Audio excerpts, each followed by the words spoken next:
Well, we are here at the Manchester Museum, which has reopened, everybody, and it's got a full, fantastic redevelopment that is all here. We're going to go around the displays, we're going to find out what it's all about, so stick around.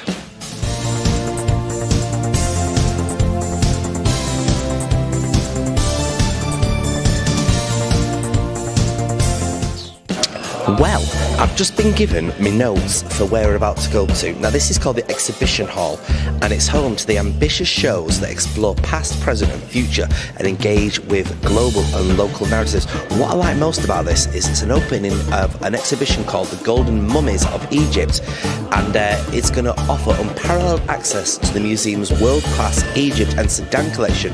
But what I really like is it says it's challenging Victorian narratives of ancient Egypt. Now, I'm intrigued to find out exactly what that means. So let's bob on in, everybody. Let's bob on in. Well, all looks good so far. The Golden Mummies of Egypt. I've been to Egypt.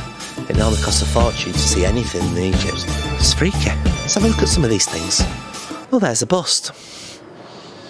Now this is the mummy of a man called Art Mederius. I always find these things ever so slightly freaky because a mummy is obviously a capsule for a dead person. It's basically an old coffin, which to me would suggest that there is still something mummified within this very area. I've been transported back in time, everybody.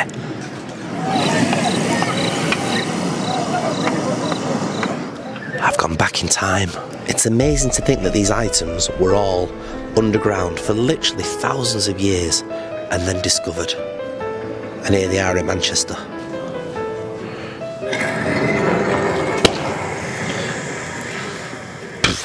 You'd gone through that then. This is another woman. She's unnamed. She didn't get a name on there. Mummy mask for a man. Mummy mask. I wonder what the word mummy means. Mummy mask. They've done this very cleverly because obviously it's quite an edgy thing to be covering, and they've covered it perfectly by having the right sound, the right light. You need to get down and witness this, Flowers. You do. Is that a body? Is that a body in there?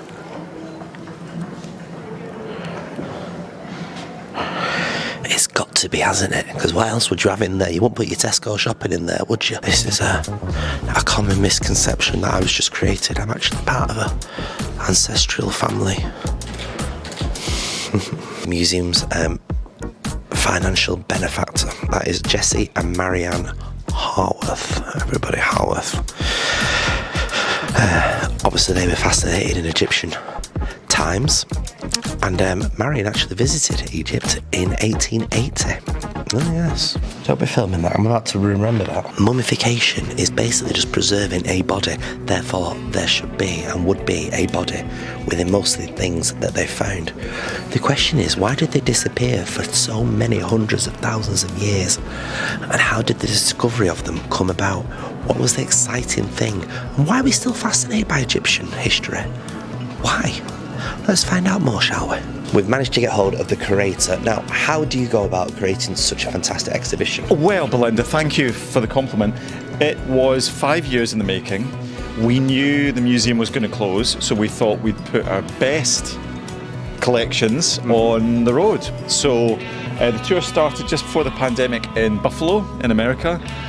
Went to China and now has come back for an exclusive, European exclusive, only place in Europe you can see Golden Mummies of Egypt.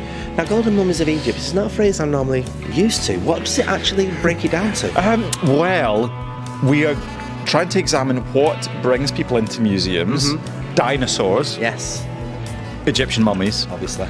And as I say in the accompanying book to this show, the things we are obsessed with are gold, art, sex and death. And this show gives it all. As you can see, there are lots of rich people here. So this is not your everyday Joe. Right. These are rich people who lived in Egypt in the last centuries BC, first centuries AD, when Egypt was ruled by Greek kings and Roman emperors. So there's kind of a mashup going on there. It's a multicultural society.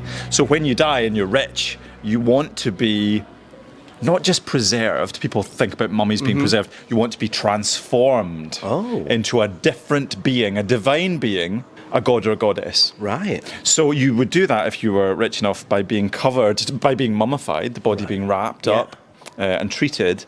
But the point of that really is to change the body, not necessarily to preserve it as if you'd fallen asleep. Like a caterpillar becoming a butterfly. Exactly. That's a really good analogy. Well, I'm good like that answer.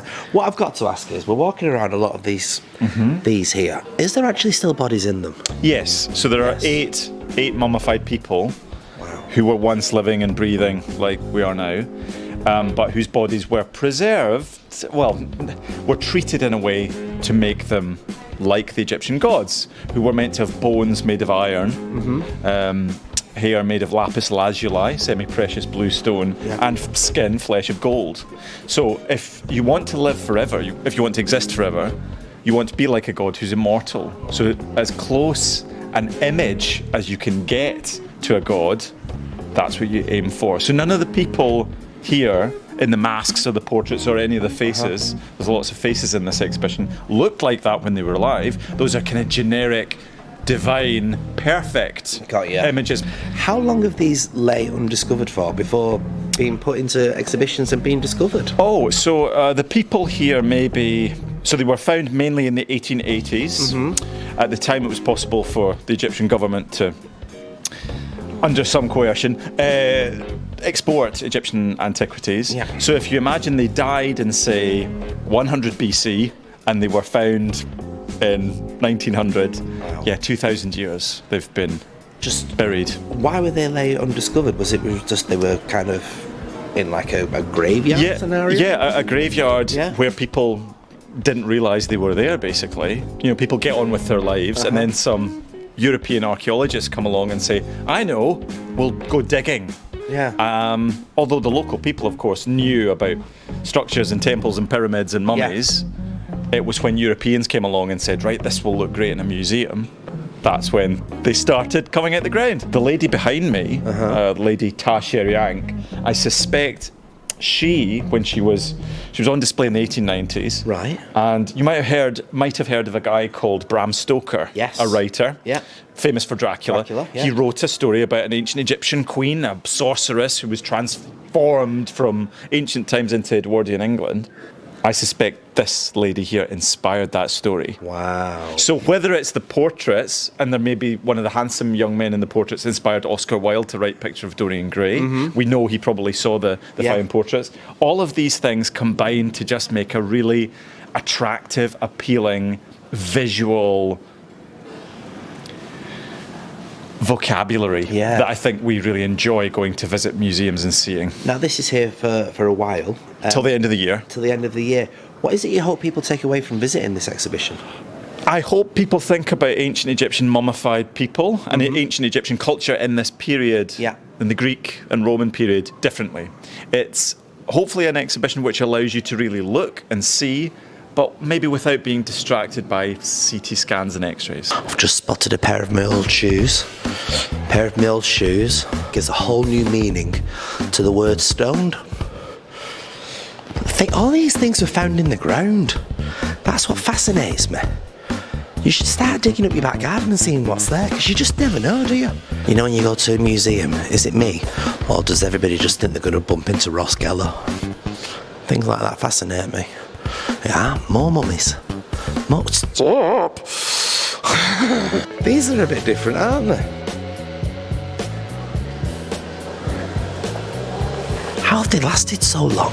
I mean, how do you go about when you're digging these things up, deciding whether it's worthwhile or whether it's tat?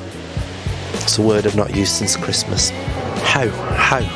Somebody will tell me how they decided that this is worth exhibiting. There must be stories behind everything, and what they find in certain areas is an awful lot of jokes. Notice they did a lot of drinking, didn't they? Love it. Wonder what they sell in the gift shop. They've got everything here. They've got the books, They've got all the information that you need to make sure you know all about this precise and gorgeous museum. Do I spend? Do I not? No, come on, let's keep going. Now then, we've arrived on something very, very strange and different. This is a Tigon, everybody, which, believe it or not, is a cross between a lion and a tiger. Yes. Raw. Maud here was a star attraction. Here's an exhibition you probably never heard of, a place called Bellevue, where they had zoos and everything there. And this was one of the exhibits there. Now this floor is probably what, you know, you'd think of when you think of museums. It's got all the animals, you know, that are just stunning. Look at the wingspan on that. Can you imagine walking around and that's something jumped out at you? You'd have to have words, wouldn't you? MGM Studios used to have a lion that would roar and roar and roar. There it is. It's the lion. Should we go and get the dinosaurs? Let's go and find the dinosaurs. Come on. So now we are here in the dinosaur display. It's fascinating. We've got a giant T-Rex behind us.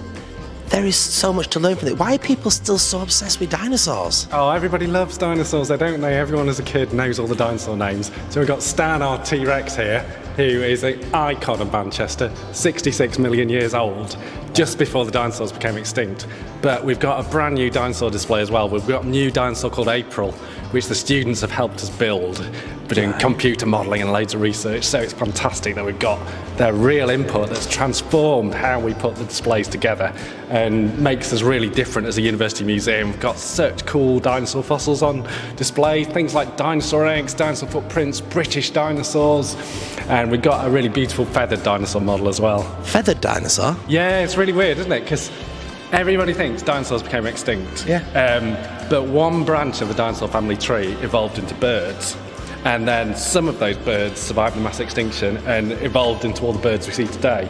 So you could argue that the birds that you see out in your back garden are direct relatives of dinosaurs, which is really cool, isn't it? Wow. Now, how does somebody go about finding these bits to end up with something as complete as Stan over there? Really good question, and a brilliant example is just by us. So this is an animal called a plesiosaur. So these are the ones that look like Loch Ness Monster. Right. But this was found at Robin Hood's Bay in North Yorkshire. Students were just walking along the beach on a University of Manchester field trip. They found the tip of the head, thought it was a little boring fossil, but they eventually went back and dug more out, and it's one of the best preserved ones in the world, which is just the coolest thing when you find your own. And the more and more things we're discovering, the more detailed and understanding we have of what was happening hundreds of millions of years ago. Now, how long has Stan been stood in that position for then? So we've had him since 2006. Right. Yeah, so it's a really accurate copy of the original. So if we had the original, it would basically fall over because it'd be way too heavy. Right. So it means we can have it in a really dynamic running pose. Researchers here at the University of Manchester have looked at how fast it would have run by looking at real scans of our copy of the original here. And how fast would it have run? They reckon faster than David Beckham was what they found out. Right. So I don't know how many miles an hour that is, but pretty fast. You wouldn't have been able to outrun it if it was chasing you, basically. Wow. I mean, where's this feather? I'm interested in the feather. Does he have to show? Come down here. Let's go and have a look. So it's the coolest thing because, don't know if you've seen Jurassic Park. Yes. There's a famous dinosaur called Velociraptor on Jurassic Park, which is about 2 or 3 meters tall. But actually, this is what Velociraptor would have looked like. Well, it's a great colour. You mentioned the colour. It's quite vivid ginger, isn't it? Yeah, Which it is is obviously an excellent colour. But the reason why it's ginger is the model maker was really struggling to buy feathers off the internet. Oh, so right. we managed to find cockerel feathers for sale, so that's why it's ginger. But who knows? We don't know what colour they would have been. Could have easily been ginger. So you talk about Jurassic Park. How close is that to what you guys have discovered by your research here? Yeah, really good question. So some of the dinosaurs were brilliant representations, so things like T-Rex, Velociraptor wasn't quite right, but some of the others were really good. But unfortunately, the kind of story of bringing them back from the dead, if you like, obviously not true, unfortunately, for lots of different reasons. So they got DNA from amber, but Yes. you just don't get DNA preserved in amber at all. Okay. And even if you did, we don't get amber with those kind of insects in from the time of the dinosaurs, really. So it's just impossible, unfortunately. But it's a brilliant story, and I love how it gets people excited about Well, it stuff. has. It's reinvigorated everybody's interest in dinosaurs, Totally. didn't it? Yeah, absolutely. Well, why are you so interested in dinosaurs then? I think I think there's lots of different things. So if you discover it yourself, you're touching something that nobody else in the world has touched for millions and millions of years, which is the most amazing thing. But I think what I really love is it gets people excited about the world around them, and gets people excited about the past, what stories we can tell, and loads of people just really inspired to get a career out of it and do brilliant things in museums and universities and all sorts. So I think there's so many really exciting things that come from one little fossil, for example. And wannabe paleontologists, would they likely to find anything within Manchester? Yeah, there's some really good fossils in Manchester, particularly there's a really long heritage of coal mining around Manchester, for example, so you can find some fabulous fossil plants, so things like ferns, some of the really big reptiles about the size of a crocodile were walking around 300 million years ago, all around Manchester. We don't really get dinosaurs, but we get lots of other cool fossils as well. Amazing, isn't it?